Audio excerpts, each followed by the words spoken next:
Hi,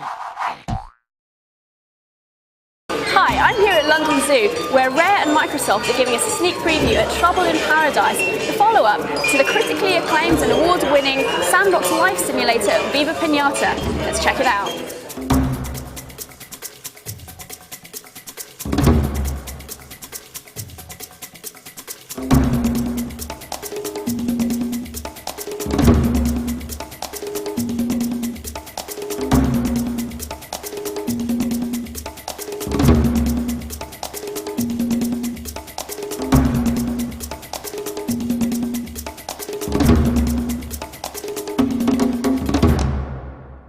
New stuff can we see in Viva Pinata 2? Well, for starters, there are over 30 new pinatas, bringing the total up to over 100. There are also 2 new areas to explore. You can now go to the icy pinatic or the desert and go and capture pinatas native to those areas and bring them back into your garden. There are also a whole host of different modes, so this time around, as well as playing in the standard game mode, then you can also access a tutorial option and also a just for fun mode, which takes some of the challenge out of it so it's more accessible for younger gamers or people who haven't been playing it for quite so long. There are also some contests too, and you can play in races or beauty pageants with your pinatas. Now, new to this version is also the co-op mode, which is going to be very popular, either for people who want to play with their kids or groups of friends getting together. You can play a 2-player game locally or for up to 4 players online, and that's going to be a really great thing to see.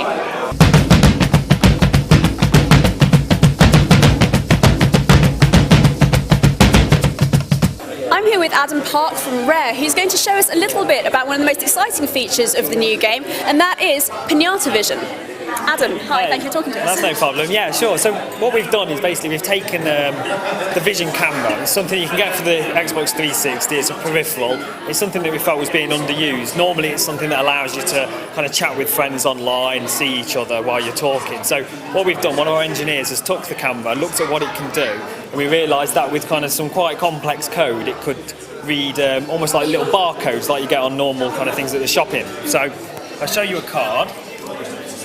So we've got the cards, and along the bottom of the card there's like a little code, and there's also a little red line up there which orientates it. And in that code, everything that's shown on the card is stored in there. So on this one, for instance, you've got a polar bear with a moustache and an eye patch on. And then what you can do is you take the card, you hold it up to the camera, and then it drops the content from the camera into the game.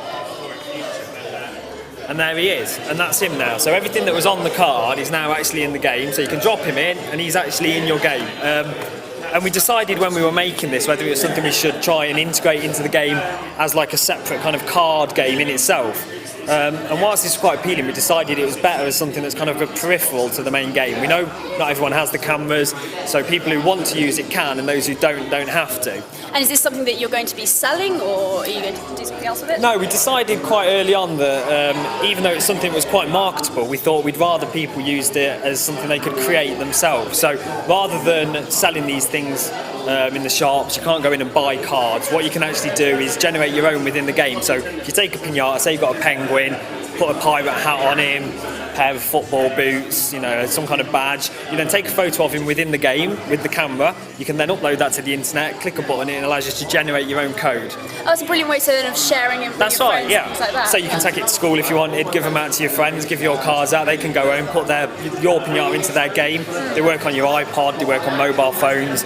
You can email them to each other as well and hold the camera up to the computer monitor. So all these kind of different ways, hopefully it'll allow people to really show off, get creative in the game, take these things outside of the game in a way we've not really done before. It allows you to take what's in the 360, take it out into the street and give it out to your friends. And so hopefully people will, you know, make the most of it. Well, that's brilliant, and also means that you're not going to be sort of milking school kids for their pocket money when they've already bought the game. Yeah, if you've already bought the game, that's right. You buy the game, the cards come with it, and you do actually get some cards with the game. So in the box you'll get kind of some free cards anyway, just so you can get an idea of how it works. But yeah, beyond that, it's entirely up to you to make them yourself.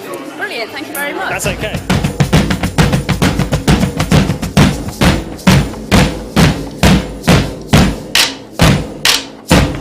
So there you go, Viva Pinata 2 Trouble in Paradise is looking like an awesome game for kids and grown-ups alike. We've really enjoyed our day. I hope you've enjoyed the show. Thanks for watching.